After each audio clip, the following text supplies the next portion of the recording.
السلام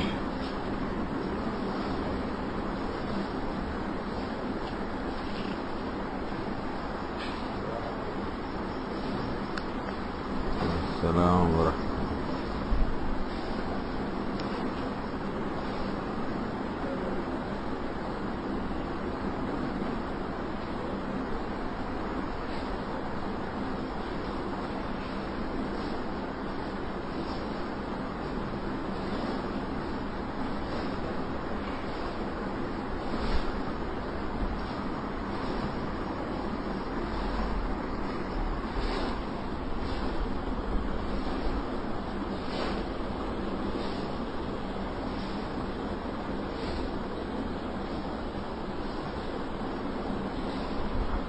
عمل کی نیت کر لی جائے اور میں بھی نیت کروں کہ جو سنوں، جو پڑھوں گا، کہوں گا، عمل کروں گا. اور نیت سے بہت فرق ہوتا ہے. کہنے کو ایک سوچ ہے، لیکن اس سے بڑے بڑے انقلابات آ جاتے ہیں زندگی کے. اس لیے بڑوں سے سنا کہ بخاری کی پہلی حدیث اور بعضی کتابوں کی نیت کے متعلق ہے. اس سے فرق ہوتا ہے. آؤ بھائی یہاں بیٹھو، اس طرف آؤ، سب ایک طرف مت بیٹھو.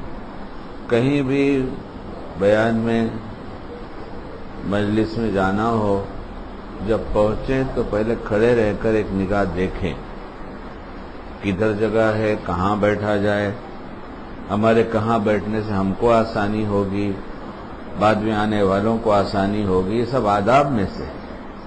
جہاں بیٹھے دیکھا، جہاں جی چاہا وہاں بیٹھ کر، ایک طرف اتنی بھیڑ ہو گئی، ایک طرف کچھ بھی نہیں. پھر جو داہنے بائیں کنارے بیٹھ جاتے ہیں تو بیان کرنے والے کی نگاہ یہاں کم جاتی ہے، اور نگاہوں کے ملنے سے ایک اثر ہوتا ہے. نگاہوں کو نگاہوں کے ملنے سے قلب پر ایک اثر ہوتا ہے. میں ایک بزرگ کے یہاں بیان سننے جاتا تھا. وہ میری محبت میں مجھ سے یہ کہتے تھے، آپ تشریف لائیے، یہاں بیٹھیے. اب مہذب آدمی تو مہذب گفتگو کرے گا، حالانکہ ان کے لیے میں ایسا تھا کہ تو وہاں یہاں بیٹھ جا، لیکن وہ ادب کے ساتھ کہتے تھے آپ تشریف لائیے، یہاں بیٹھیے. میں کہتا تھا حضرت میں آپ کو پوری طرح سے دیکھنا چاہتا ہوں. جب اللہ والوں کو ہم محبت سے دیکھیں گے اور یہاں دیکھیں گے اور ادھر نہ دیکھیں گے، اور ان کو اور ایک نیت یہ بھی کرنے کہ مجھے اگر مجھ سے تعلق اور مجھے دیکھنے کے لیے ایسے گردن گھمائیں گے داہنی طرف اور بائیں طرف پوری طرح سے، تو یہ راحت پہنچنے کا سبب ہے یا تکلیف؟ ایسے دیکھنا راحت کا سبب ہے یا تکلیف کا؟ کچھ سیکھتے نہیں اور اپنے کو سیکھا سمجھتے ہیں. تکلیف یہ ہے کہ مومن کے ہر کام میں یہ داخل ہوتا ہے کیوں کروں، کیسے کروں، کیوں کروں اور کیسے کروں. مگر ہم پر اتنی غفلت طاری ہے کہ ہم کرتے ہی رہتے ہیں، کیوں اور کیسے کا کوئی سوال ہوتا نہیں. ہر چیز میں کچھ اصول ہے، آداب ہیں. نفع اٹھانے کے بھی کچھ اصول و آداب ہیں. اس لیے اب مجبوری ہے کہ کہیں جگہ نہیں خالی، تو اب جہاں جگہ ملے وہاں بیٹھو. اب ایک آدمی اسی میں کمال سمجھتے ہیں سننا، او عابد تو بھی سننا. ایک آدمی اسی میں روز کمال سمجھتے ہیں کہ روز 3 میسج بھیجیں دعا کے لیے. 3 میسج روز بھیجتے ہیں دعا کے لیے. یہ کیا بات ہوئی؟ دن بھر آدمی ایک میسج ہر دم پڑھتا رہے لوگوں کا کہ کیا ہے کیا ہے، وہ سمجھتے ہیں کمال ہے. میں اپنی دعا کا محتاج ہوں، اس لیے بار بار کہوں گا تو یاد آئے گی. ابھی یہ کیا ہے؟ ہم ایک ساتھ کے ساتھ گاڑی میں جا رہے تھے تو ان کو کسی ایک مضمون کا بار بار فون آ رہا تھا کسی صاحب کا، وہ ایک ہی بات بار بار کہہ رہے تھے. تو انہوں نے جواب دیا جن کے ساتھ میں تھا، انہوں نے کہا دیکھو بہت زیادہ یاد دلاؤ گے تو میں بھول جاؤں گا، بہت زیادہ یاد دلاؤ گے تو میں بھول جاؤں گا. میں نے کہا یہ بات تمہاری قابل بیان ہے، بہت زیادہ یاد دلاؤ گے تو میں بھول جاؤں گا. ہر چیز کی ایک وہ ہے نا. اب دن میں 3 میسج بھیج دو خالی دعا کے لیے، تو یعنی کوئی کام نہیں، دن بھر ہم تمہارا میسج ہی پڑھتے رہیں. کچھ سیکھتے نہیں، ہمیں تو جو سمجھ میں آتا ہم کرتے ہیں، ہم پوچھنے کے تو عادی ہی نہیں۔ اب ہم مجمع سے سوال کریں کہ اس مہینے میں 6 مہینے میں آپ نے کتنی سنتیں پوچھا علماء سے کہ اس کی کیا سنت ہے، اس کی کیا سنت ہے، اس کی کیا سنت ہے، اس 6 مہینے آپ نے مسئلے کتنے پوچھے، تو شاید ہی کوئی ہاتھ اٹھے۔ اس لیے کہ ہم جانتے ہیں، ہم سب سمجھتے ہیں اور اس سے بڑا کوئی جہل نہیں کہ سمجھے کہ ہم سمجھتے ہیں۔ جس کو اپنے کم علمی کا اعتراف ہوگا وہ تو ہر دم سوال کرے گا۔ علم ایک ایسی چیز اس کی پیاس کبھی بجھتی نہیں، یہ تو جتنا حاصل ہوتا ہے اتنی اور چاہیے اور چاہیے اور چاہیے۔ اس لیے بیان سے پہلے ہی یاد آ گئی ایسی کچھ باتیں تو میں نے آپ کے سامنے کہہ دیا۔ اب بات شروع کرتا ہوں، غور سے سنیں اور مجھے بھی اللہ وہ کہنے کی توفیق دے جس سے ہمارا نفع ہے اور امت کا نفع ہو۔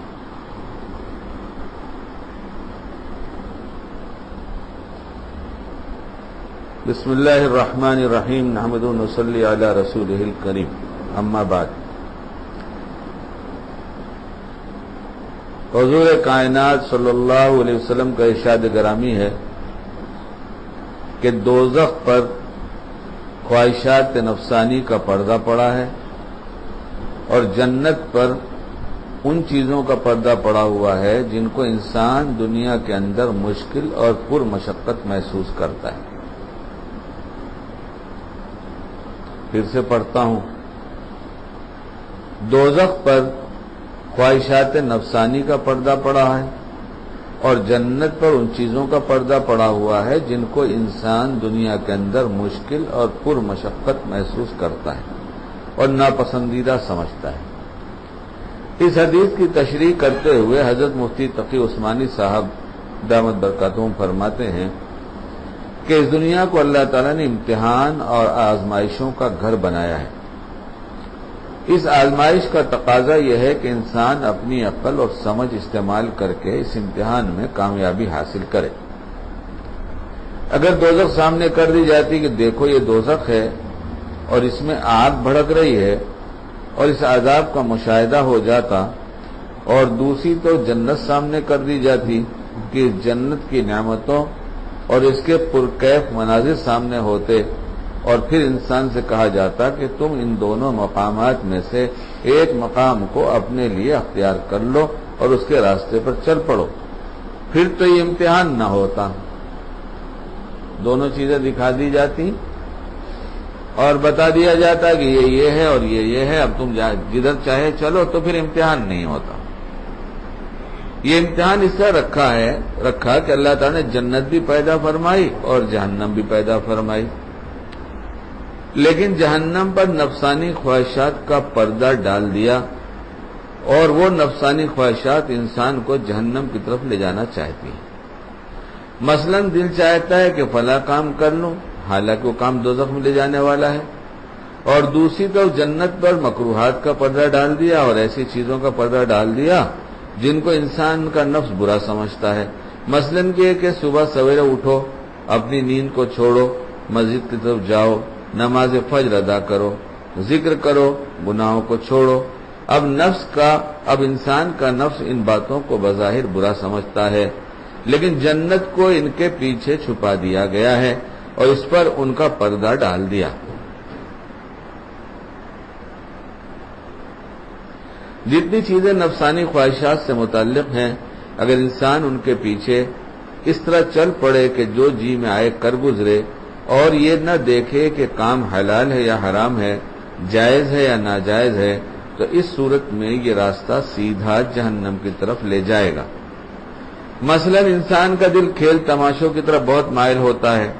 پہلے زمانے میں تو کھیل تماشوں کے لیے باقاعدہ جگہ مقرر ہوتی تھی، وہاں جانا پڑتا تھا، ٹکٹ خریدنا پڑتا تھا، لیکن تو اب گھر گھر میں کھیل تماشے ہو رہے ہیں۔ یہ سب شہوتیں ہیں اور نفسانی خواہشات ہیں جن کو پورا کرنے کے لیے انسان پیسے خرچ کر رہا ہے، اور پیسے خرچ کر کے بازار جا کر دوڑ دھوپ کر کے محنت اور مشقت برداشت کر کے کھیل تماشوں کا سامان خرید رہا ہے۔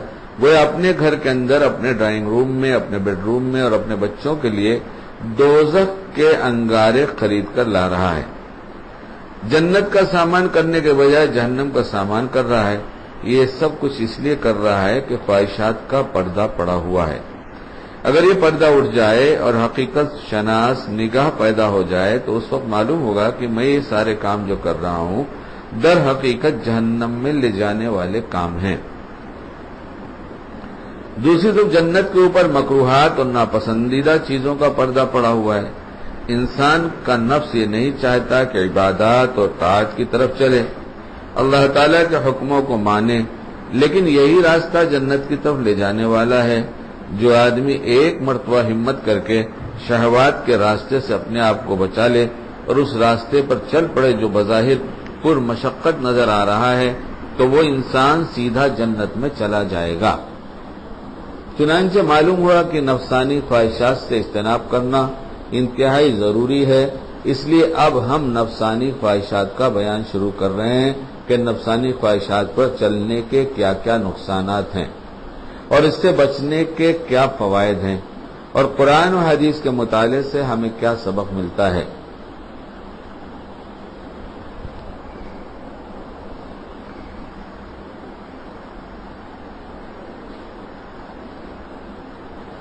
اللہ تعالی ہم سب کو نفسانی خواہش سے بچنے کی توفیق عطا فرمائے۔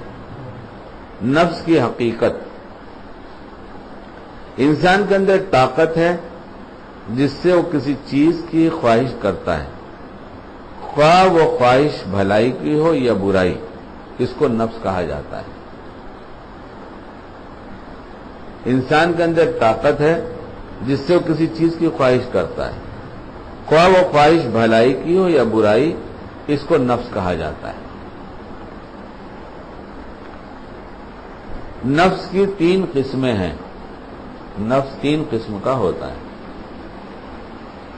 نفس امارہ، اگر نفس اکثر برائی کی طرف خواہش کرے اور اس پر شرمندہ بھی نہ ہو تو ایسے نفس کو نفس امارہ کہتے ہیں، یعنی برائی کی طرف زیادہ امر کرنے والا۔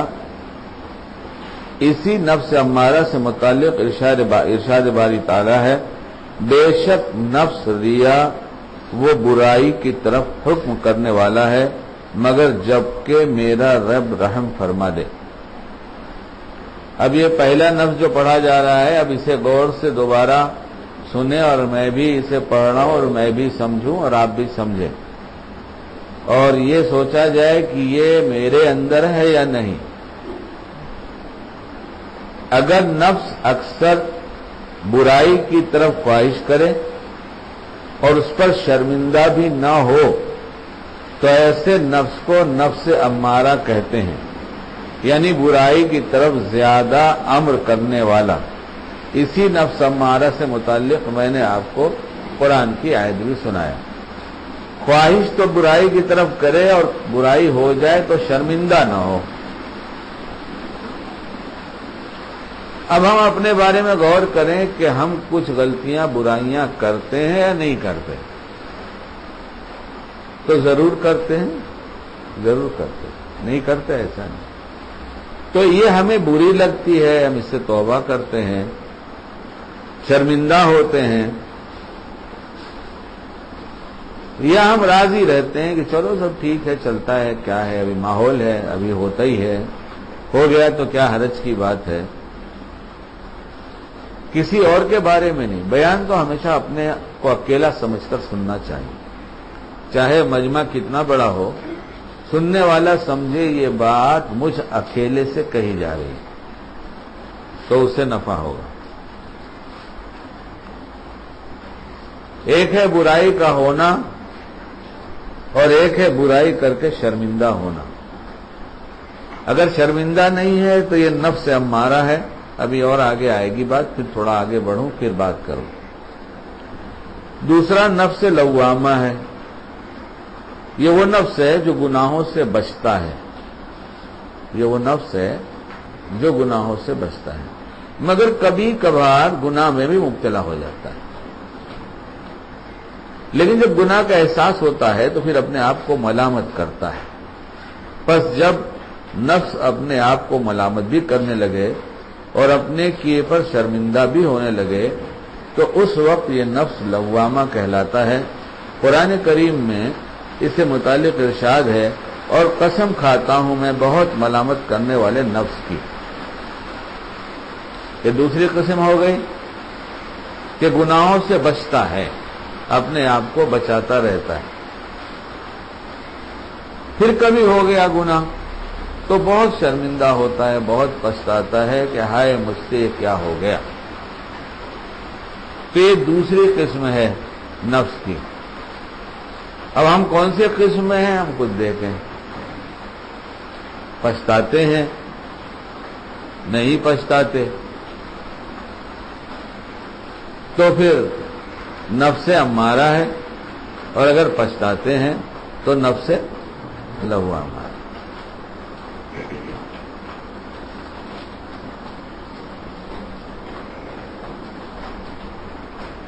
تینوں قسمیں سنا دوں پھر بات کروں، نہیں تو بات میں سب رہ جائے گی۔ تیسرا ہے نفس مطمئنہ۔ نفس مطمئنہ وہ نفس ہے جو خوب سنور جاتا ہے اور اکثر بھلائی و نیکی کی خواہش کرتا ہے، یعنی یہ نفس نیکی کی طرف اطمینان پکڑنے والا ہوتا ہے، اسے اللہ کی یاد سے ہی چین ملتا ہے اور یہ ہر وقت اللہ کی یاد میں رہتا ہے۔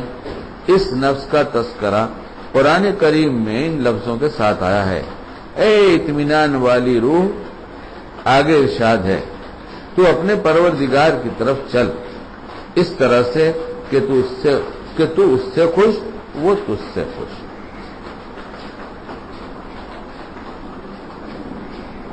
نفسانی خواہشات کی مذمت قرآن کریم میں آیت کا ترجمہ لکھا ہوا ہے، جس نے اپنے خواہش کی پیروی کی اس کی مثال کتے کی طرح ہے۔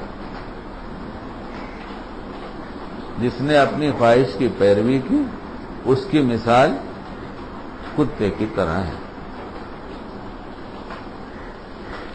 دوسری آیت، اور خواہش کی پیروی مت کر، اور خواہش کی پیروی مت کر، ورنہ یہ تجھے اللہ تعالی کے راستے سے بھٹکا دے گی۔ خواہش کی پیروی مت کر، یہ اللہ تعالیٰ کے راستے سے بھٹکا دے گی۔ تیسری آیت ہے، وہ یقیناً فلاح پا گیا، وہ یقیناً فلاح پا گیا جس نے اپنے نفس کو پاک کر لیا، اور وہ نامراد ہوا جس نے اسے دبا دیا، جس نے کچھ اور ہے، لکھنے میں کچھ غلطی ہوئی ہے لگتا ہے، لکھا تو یہی ہے کہ وہ نامراد ہوا جس نے اسے دبا دیا۔ وہ نامراد کیسے ہوگا؟ با مراد ہوگا، نقطہ اوپر نیچے ہو گیا، ایک نقطے نے کہاں سے کہاں پہنچا دیا۔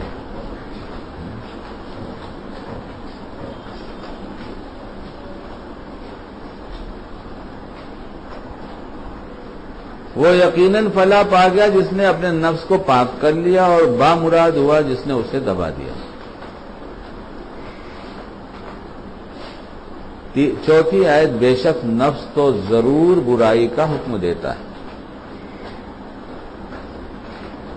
کیا تم نے دیکھا اس کو جس نے اپنی خواہشات کو معبود سمجھا؟ کیا تم نے دیکھا اس کو جس نے اپنی خواہشات کو معبود سمجھا؟ اس آیت کی تفسیر میں حضرت حسن بصری رحمۃ اللہ علیہ فرماتے ہیں، اس شخص کے سے مراد منافق ہے جو جس شے کی خواہش کرتا ہے اسی کو حاصل کرنے کے در پہ ہو جاتا ہے۔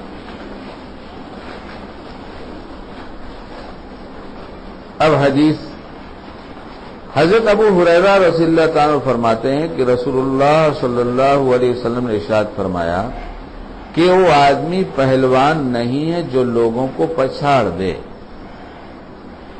بلکہ پہلوان تو وہ ہے جو اپنے نفس پر غالب آ جائے۔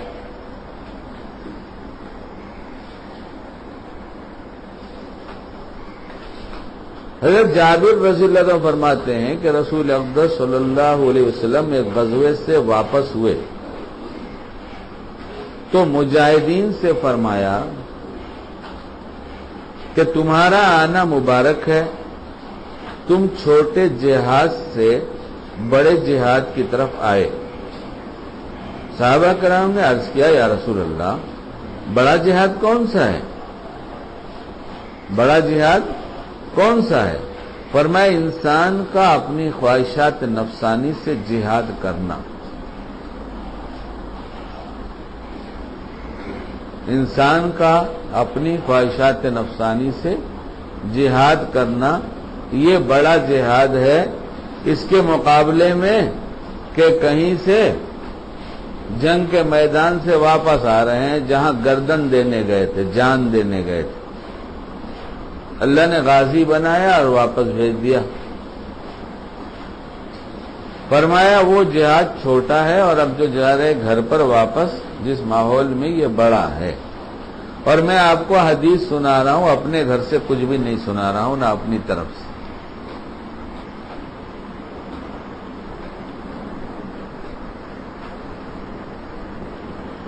حضرت ابو امامہ رضی اللہ تعالیٰ نے فرمایا کہ میں نے رسول اقدس صلی اللہ علیہ وسلم سے سنا کہ زیر آسمان وہ دنیا میں جتنے معبودوں کی عبادت کی گئی ہے ان میں سب سے زیادہ مبغوض اللہ تعالیٰ کے نزدیک ہوا ہے، یعنی خواہش نفسانی۔ یہ بہت عجیب بات کہ جتنے معبودوں کی عبادت کی گئی ان میں سب سے زیادہ بری بات یہ ہوئی کہ اپنی نفسانی خواہش کو پوری کیا۔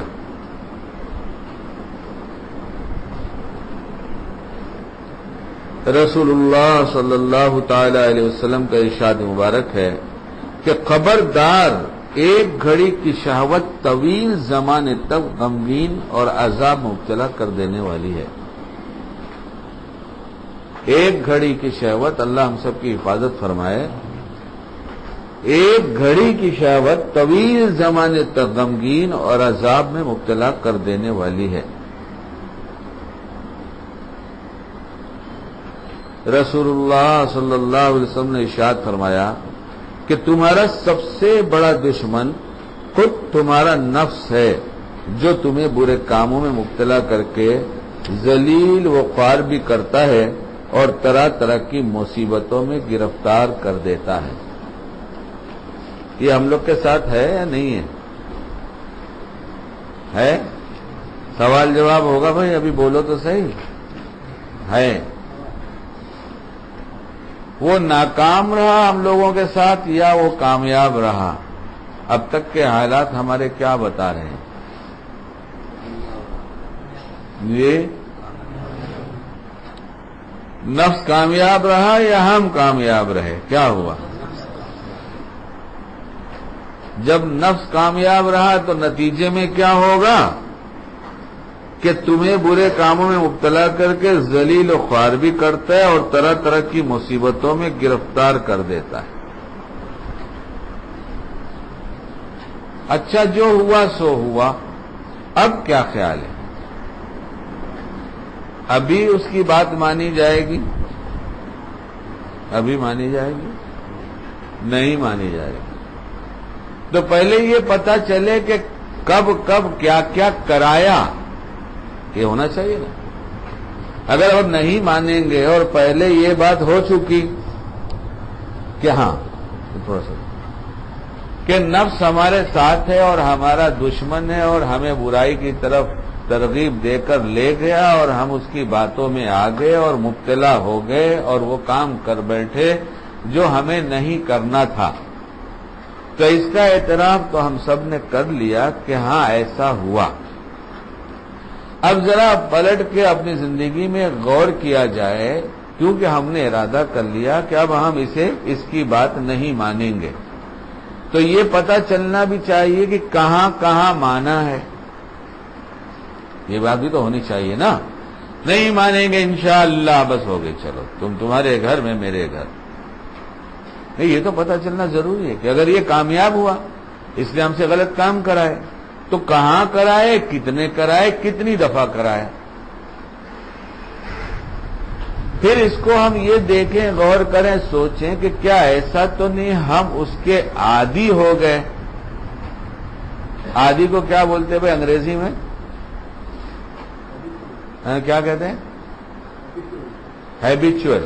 ہاں، کہ بہت سے لوگ انگریزی سمجھتے ہیں. تو ہم یہ دیکھیں، سمجھے، یہ بات تو اصل میں بیان کی نہیں ہے، تو بہت قابل غور بات ہے کہ جس کی ایک گھڑی کی خواہش پوری کر دینا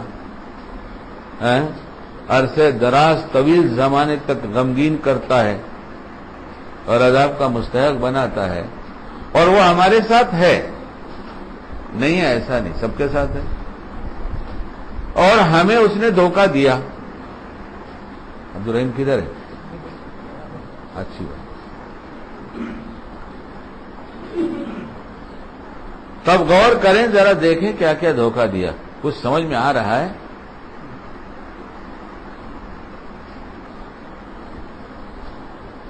دوستو بزرگوں،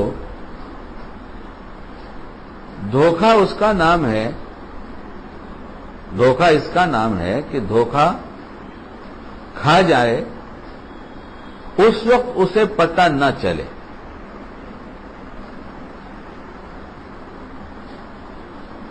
اور جب پتہ چلے تو دیر ہو چکی ہو. اور اس کی دلیل میں اور آپ خود ہیں کہ آج سے پہلے آپ نے اپنے آپ سے سوال کیا تھا؟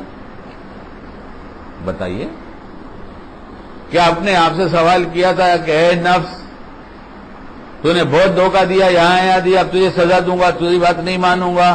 کیا تھا؟ آپ کا جواب بھی نہیں ہے، اور میں بھی یہی جواب دے دوں کہ نہیں. اور یہ اس بات کے ہم سب کے سب اس بات کا اعتراف ہمیں کہ اس نے دھوکہ دیا، اور زمانے سے دیا. اور نفس جو ہے یہ شروع سے ساتھ میں ہے. نفس کب سے ساتھ میں ہے؟ شروع سے. کہ نہیں ہے؟ کب سے آتا ہے ہمارے پاس؟ کہیں کوئی وضاحت ہو، کسی نے پڑھا ہو تو مجھے بتائے. بہت علماء بیٹھے ہیں، مقررین بھی ہیں اس میں، بہت لمبی لمبی تقریریں کرنے والے بھی ہیں، بلکہ تقریر کے شائقین بھی ہیں جنہیں تقریر کا شوق بھی بہت ہوتا ہے کہ آج میرا ہی مشورے میں طے ہوتا تو اچھا تھا. تو ذرا یہ بتائیں، یہ نفس کب سے ہے؟ بتائیں.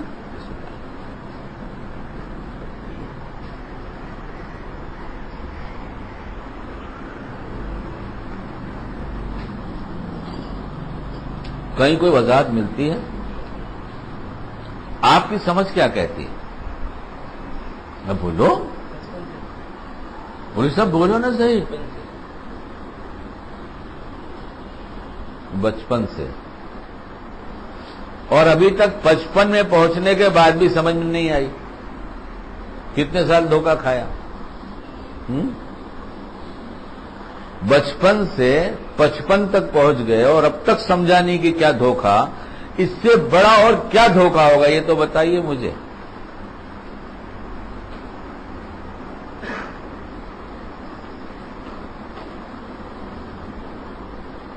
اس نفس کے جہاں بہت سارے کارنامے ہیں، بہت ساری برائیاں کراتا ہے، طرح طرح کی کراتا ہے، نیکیوں سے روکتا ہے.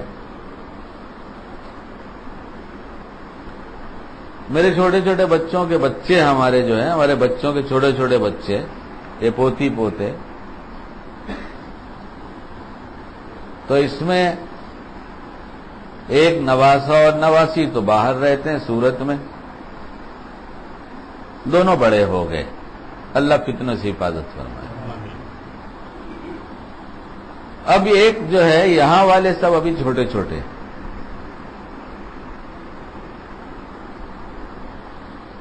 تو ان سے میں کہتا رہتا ہوں کہ سنو یہاں آؤ. اپنا دشمن کون؟ تو زور سے بولتے ہیں نفس اور شیطان. کیا کہتے ہیں؟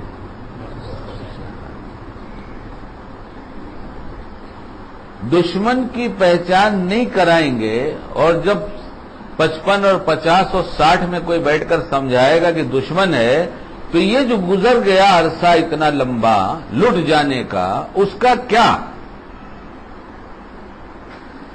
کتنے گھروں میں تعلیم ہے کہ ہم دشمن کا تعارف کراتے ہیں؟ قرآن کرا رہا ہے، اس کا مطلب کرانا چاہیے، حدیث کرا رہے اس کا مطلب کرانا چاہیے،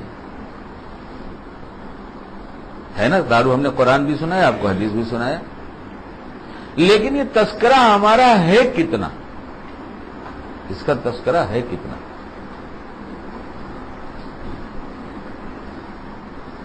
ظاہر کا دشمن ہے تو گھر میں ایسے تذکرے ہیں کہ گھر کا ہر فرد نفرت کرتا ہے، پڑوسی دشمن ہے تو کیسے تذکرے ہیں؟ دادا بھی کر رہے ہیں، دادی بھی کر رہی ہیں، اماں بھی کر رہے ہیں، ابا بھی کر رہے ہیں، بھائی بھی کر رہے ہیں، بہن بھی کر رہے ہیں، بیوی بھی کر رہے ہیں، شوہر بھی کر رہا ہے، چھوٹے بچے بھی نفرت سے دیکھتے ہیں اپنا دشمن ہے۔ ارے بھائی میں بیان کر رہا ہوں، یہ سب حقیقت ہے۔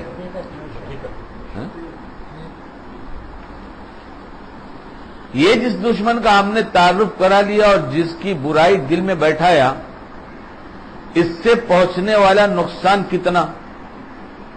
کیا نقصان پہنچائے گا؟ زیادہ کسی کو قتل کر دے گا، سارا مال لوٹ لے گا، اس سے زیادہ اور کیا کر سکتا ہے؟ اور کوئی ایسی حالت میں قتل کر دیا جائے مال کے بچانے میں، اولاد کی حفاظت میں، تو شہید ہوگا۔ تو جس دشمن کی دشمنی کے نتیجے میں شہادت حاصل ہو جائے اور مرنا اسی وقت نصیب ہوگا جس دن مرنا طے ہو چکا ہے، اس سے پہلے مرے گا نہیں۔ مرنے کا مطلب یہ کہ آج مرا کا مطلب اس نے دنیا سے جتنا رزق اس کے مقدر کا لکھا تھا اس سے منافع اٹھا چکا، اب اسے دنیا سے جانا ہی ہے۔ تو جس سے کسی قسم کا کوئی نقصان نہیں پہنچا، ہر طرح کا منافع پہنچ گیا، تو اس دشمن کو تو ہم نے خوب پہچانا، گھر والوں کو پہچان کرایا، بچہ بچہ جان گیا، اور خود جو دشمن ہمیں جہنم تک لے جا کر ہمیشہ، جہنم تو بات کی چیز ہے، گناہ تو دنیا میں سب سے پہلے بے چین کرتا ہے۔ بے چینی گناہ کی وجہ سے ہوتی ہے، اور بے چینی گناہ کی وجہ سے ایمان والوں کو متوجہ کرتی ہے توبہ کی طرف۔ ایمان والوں کو بے چینی توبہ کی طرف متوجہ کرتی ہے۔ اگر یہ سچی توبہ کر لے تو اللہ اس کے لیے پھر دوسرا راستہ کھول دیتے ہیں، چین دے دیتے ہیں، اور اگر نہیں کرتا تو پھر بے چینی اس کے ساتھ لگی رہتی ہے۔ آپ سے میں کہتا ہوں، آپ ایسے ملک میں رہتے ہیں جہاں کفر والے بہت ہیں، آپ دیکھیے ذرا ان کے قریب جا کر، کیا ان کے یہاں توبہ ہے؟ یہ کسی شام کسی صبح میں اپنے کسی کرتوت پر پچھتاتے ہیں؟ ہم یہ تذکرہ جلدی سے کرتے نہیں، ہمارے تذکرے میں آتا نہیں، لیکن یہ کرنا اس وقت سمجھنے کے لیے ہے کہ آپ دیکھیں گے تو ناک پر کپڑا رکھا ہوا ہے اور کفن جیسا لباس ہے، اور پاؤں تلے ایک چونٹی بھی رودی نہ جائے، اس احتیاط کی وجہ سے چپل بھی چھوڑ کر صبح سویرے اپنی ایک تپسیا میں نظر آتے ہیں۔ لیکن آپ دیکھنے کی اس قوم کا شعار کیا ہے کہ جتنی نقلی دوائیاں بن رہی ہیں، یہ کون سی قوم بنا رہی ہے؟ ایک چونٹی تو نہ مرے اور ایک مسلمان کا قتل برسر عام کیا جائے اور اس پر ناز کیا جائے، تو توبہ کہاں ان کے ہیں؟ توبہ تو مومن کے پاس ایمان ہے تو توبہ ہے، اور اس کا بھی ایمان لٹ گیا تو توبہ گئی۔ اس کا بھی ایمان لٹ گیا تو توبہ ہی گئی۔ ہر گناہ قلب پہ ایک سیاہ نقطہ لگاتا ہے، اور یہ نقطہ جب بڑھتا چلا جاتا ہے اور توبہ سے صاف نہیں کیا جاتا تو قلب سیاہ ہو جاتا ہے، پھر اسے بھلی بات بری لگنے لگتی ہے اور بری بات اچھی لگنے لگتی ہے۔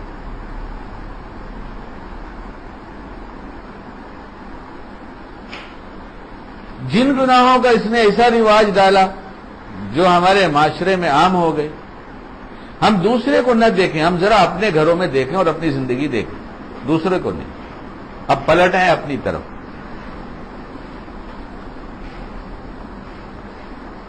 توبہ ایمان کی سطح کی بنیاد پر توبہ کی بھی الگ الگ قسمیں ہیں. ایمانی سطح کی بنیاد پر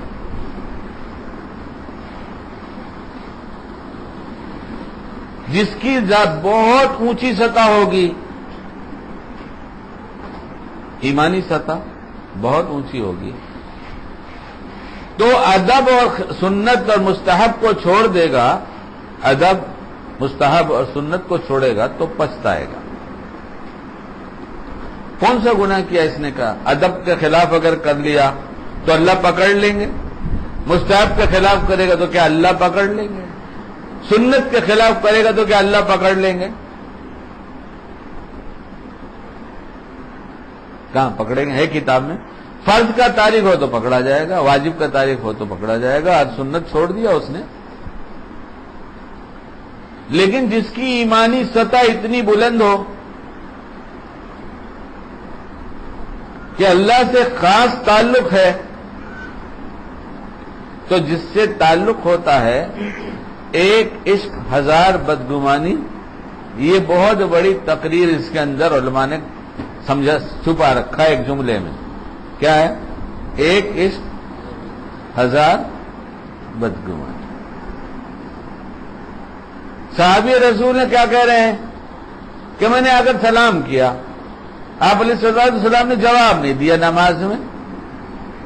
اب مجھے خیالات آنے لگے, شاید اس بات سے ناراض ہو جائیں گے, شاید اس بات سے ناراض ہوں گے, شاید اس بات سے ناراض ہوں گے. ہے کتاب میں لکھی بات, حدیث کا خلاصہ ہے. اللہ کی قسم اگر ہم تعلیم کے حلقے میں اپنے لیے بیٹھتے تو دل کی دنیا بدل جاتی.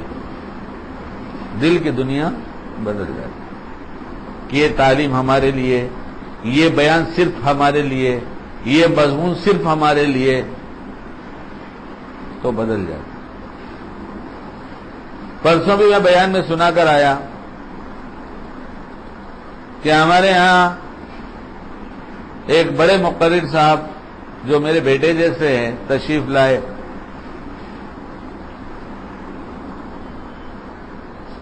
ان کی کیسٹیں, سی ڈی, بیانات نیٹ پر یہاں وہاں پوری دنیا میں سب خوب سنے جا رہے ہیں. 50,000 ہزار, 1,000 کا 1 لاکھ کا مجمع ہوتا ہے بیان سننے میں. میرے گھر میں کتابیں بہت ہیں, اللہ مجھے پڑھنے کی اور عمل کی توفیق عطا فرمائے, اور ہماری اولادوں اور نسلوں کو بھی. کاش یہ چسکا لگ جاتا کتاب کا تو بیٹے کہیں سے کہیں پہنچ جاتے, بیٹیاں بھی کہیں سے کہیں پہنچ جاتی. علم جتنا بڑھے گا خدا کی اتنی پہچان ہوگی, علم گھٹا رہے گا خدا کی پہچان نہیں ہوگی. ماننا اور بات ہے, جاننا اور بات ہے, پہچاننا اور اس کی صحیح معرفت ہونا اور بات ہے. ماننا اور جاننا اور بات ہے, صحیح پہچان ہونا اور بات ہے, صحیح معرفت ہونا اور بات ہے. اور اس کی مثال میں نے اس طرح سے دیا, ایک دفعہ اللہ نے مجھے سمجھایا. مولانا سہیل ساتھ میں تھے غالباً, جہاں تک خیال ہے, وہ لکھ لیتے ہیں ایسی باتوں کو, لکھا بھی ہوگا انہوں نے,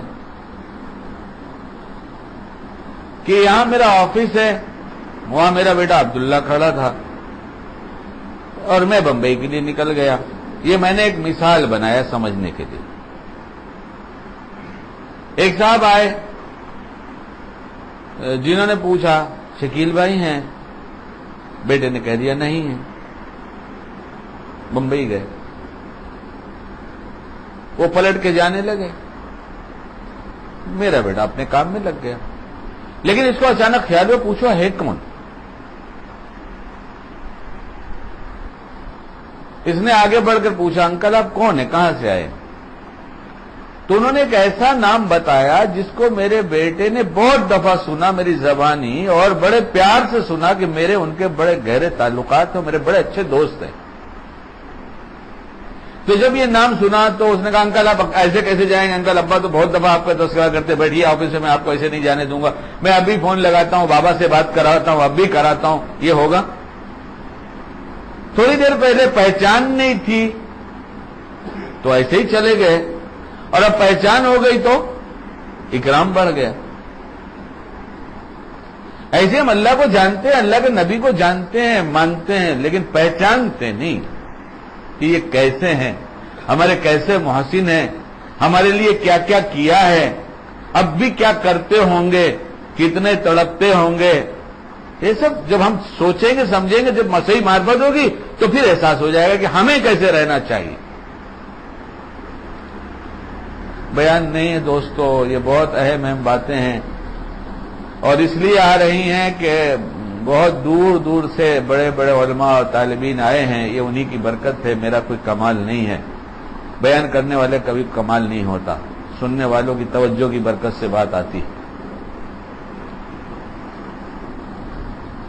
تو معرفت نہیں ہوگی تو اکرام اور عظمت اور اظہار محبت یہ سب ویسا نہیں ہوگا جیسا معرفت پہ ہوتا ہے۔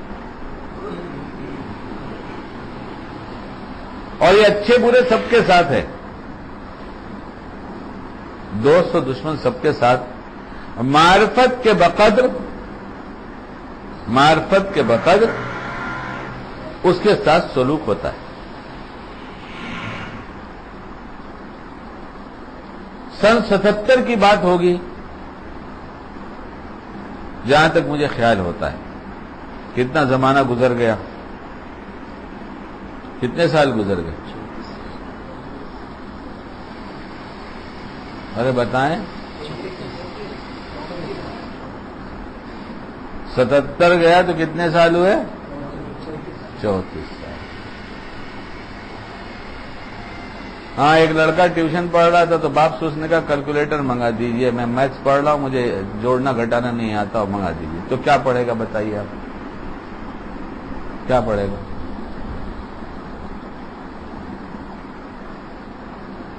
₹7 کے 10 پیکٹ خریدے ساجد نے تو کتنے پیسے ہو گئے؟ ₹7 کے 10 پیکٹ خریدے، کتنے ہوئے؟ ₹7 کے 10 خریدے، کتنے ہوئے؟ انا للہ و انا الیہ راجعون۔ اب اتنا سیدھا حساب بھی نہیں آتا تو بلا وجہ مجھ پہ ہنس رہے تھے جسے حساب نہیں آیا۔ اور 100 کا نوٹ دے دیا تو بیچارہ کیلکولیٹر لے کے جوان آدمی پڑھا ہوا ہائی اسکول پاس پریشان ہو رہا تھا کہ کیا حساب بنا۔ آخرت کا حساب بھلا دیں گے تو دنیا کا حساب بھی نہیں آئے گا۔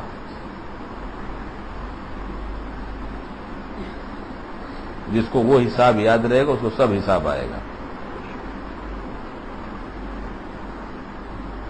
تو مقرر صاحب جن کی کیسٹیں بکتی ہیں، سی ڈی بکتی ہے، ممکن اس وقت بیان بھی سن رہے ہوں، میرا کبھی کبھی موقع مل جاتا ہوگا سننے کا، آج شاید موقع مل رہا ہو یا ان کے گھر میں سنا جا رہا ہو۔ تو کتابیں جو بہت ساری تھیں اس میں بیٹھا ایک کتاب پڑھ رہا تھا اور مقرر صاحب بھی پڑھ رہے تھے۔ اچانک زور سے اچھلے اور کہا بابا کیا مضمون ہے؟ میں نے فوراً ان سے پوچھا بیان کے لیے یا عمل کے لیے؟ مخلص سچا آدمی تو بات سچ ہی کہتا ہے، سچے آدمی انہوں نے کہا بات تو صاف صاف ہے بیان کے لیے۔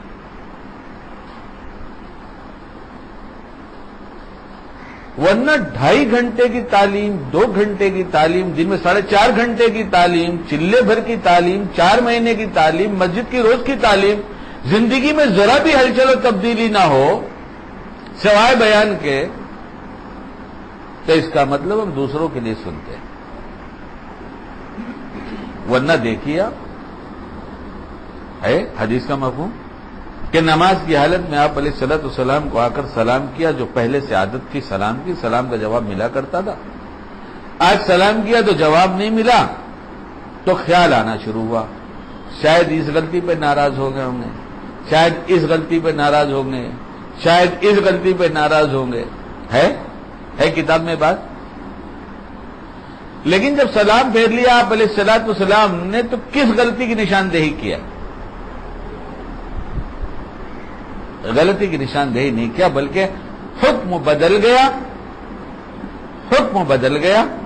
اب منع ہو گیا نماز کی حالت میں سلام کا جواب دینا.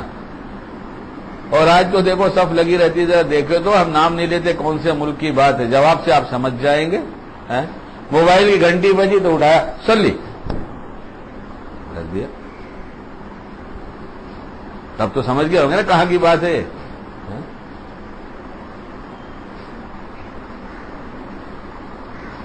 خود ہی معلوم نہیں سیکھا تو نسل سے تھوڑی ملتا ہے. یہ اصل سے ملے گا جہاں سے چلا ہے، یہ نسل سے نہیں ملے گا. یہ تو وہاں سے ملے گا. وہاں جاؤ، وہاں پوچھو، وہاں سے معلوم کرو کیا فرمایا رسول اللہ صلی اللہ علیہ وسلم نے. حکم بدلا، تمہاری کوئی غلطی نہیں. تو پھر جب محبت ہوتی ہے تو غلطی نہیں ہوتی تو بھی سوچتا ہے آج سلام کا جواب ذرا اچھے انداز سے نہیں دیا تھا، کچھ ہوا ہے کیا.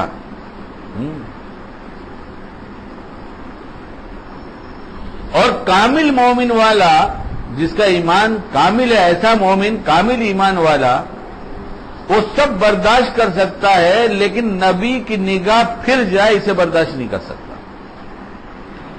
کہ اللہ کے نبی نگاہ پھیر لیں اور ناراضگی کا اظہار کریں، یہ برداشت نہیں کر سکتا.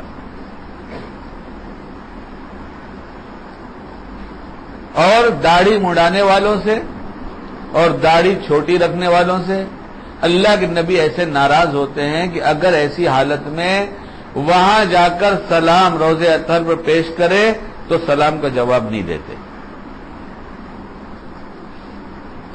ایک عالم ہے بمبئی میں، آپ جائیے ان سے پوچھ لیے بیان ممبر پہ کتنی دفعہ انہوں نے کیا، جس کے سننے والے بہت سے اس میں بھی موجود ہیں، ہے نا بھائی.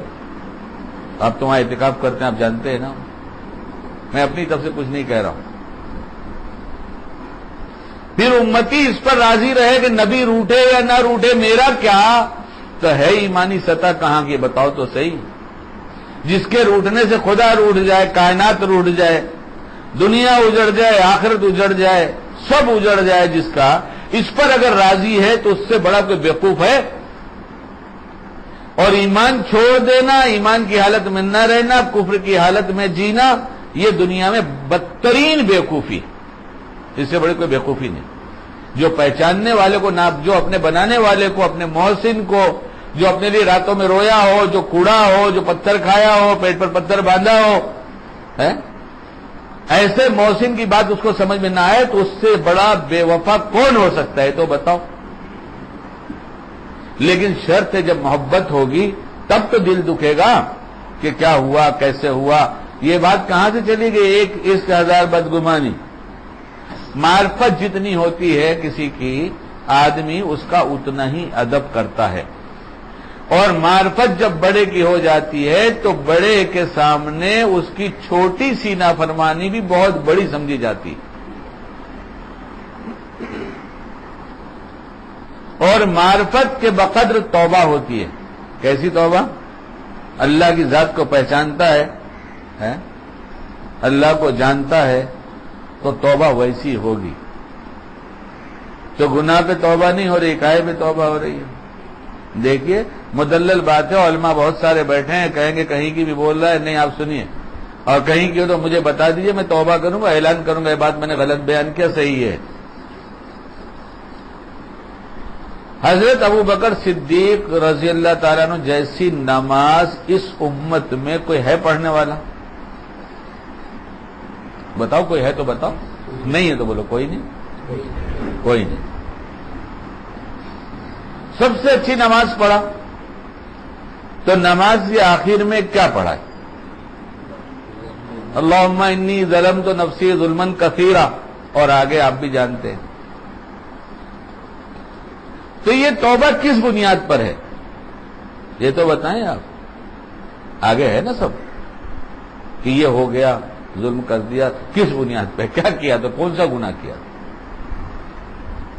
ایمانی سطح جب بلند ہے تو اللہ کے ساتھ جو بات جیسی کرنی چاہیے تھی، رکوع سجود جیسے ہونا چاہیے تھا اس کی شان کے مطابق، وہ مجھ سے نہیں ہوا، حالانکہ سب سے اچھا ہوا انبیاء کے بعد، اس سے اچھا کسی نے نہیں کیا، ان سے اچھا کسی نے نہیں کیا، لیکن کیا کہہ رہے، قصور ہو گیا، غلطی ہو گئی، اور ہم بچپن سے لے کر اب تک غلطیاں کرتے رہے اور نہیں پچھتائے دل سے، تو ایمانی سطح کہاں گئی؟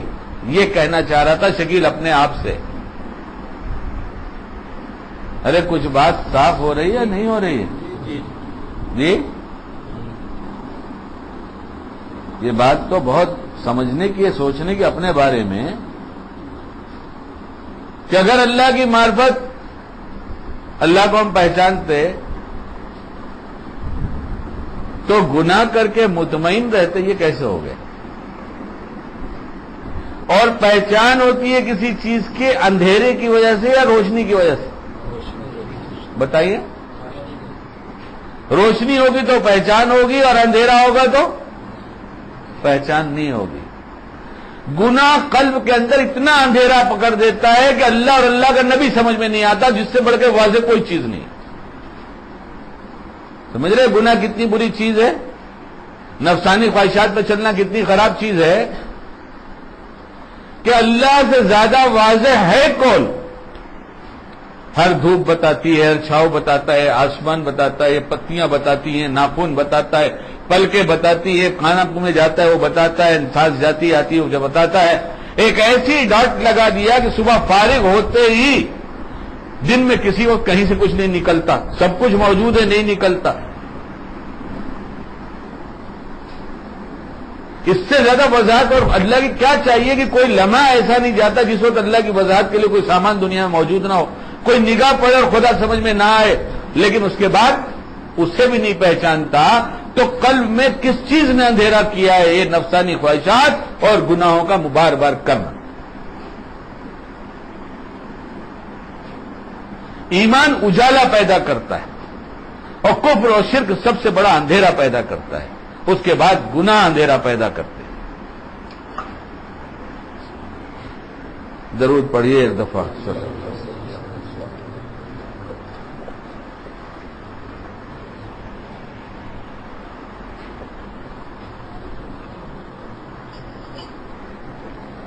اسی لیے بھائی ادھر متوجہ ہو، بورڈ اور دوسری چیزیں بعد میں پڑھ لینا، رک جانا، سب دیکھنا، پورا گھر دکھا دیں گے انشاءاللہ۔ ادھر تو اس وقت ادھر متوجہ ہو، مجھے ڈسٹرب ہوتا ہے بیان میں، میری نگاہ سب طرف گھومتی رہتی ہے۔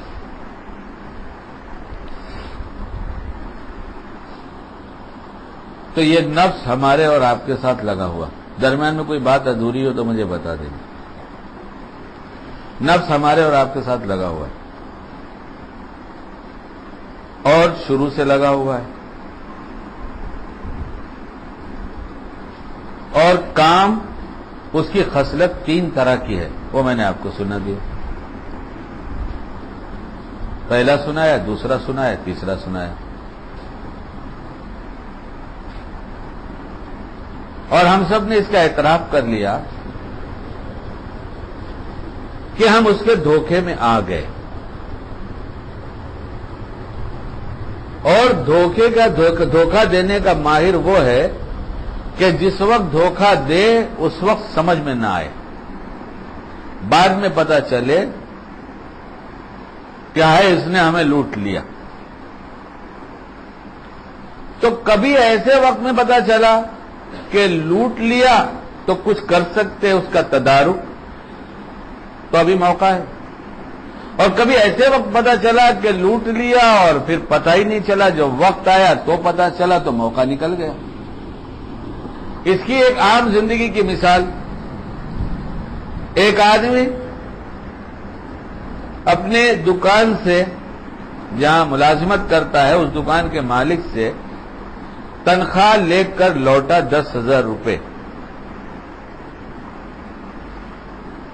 غریب آدمی، بال بچے زیادہ، مہینہ پورا ہونے سے پہلے ہی جائز خرچ میں بھی یہ پہلے ہی خرچ ہو جاتا ہے، کچھ نہ کچھ قرض لینا پڑتا ہے۔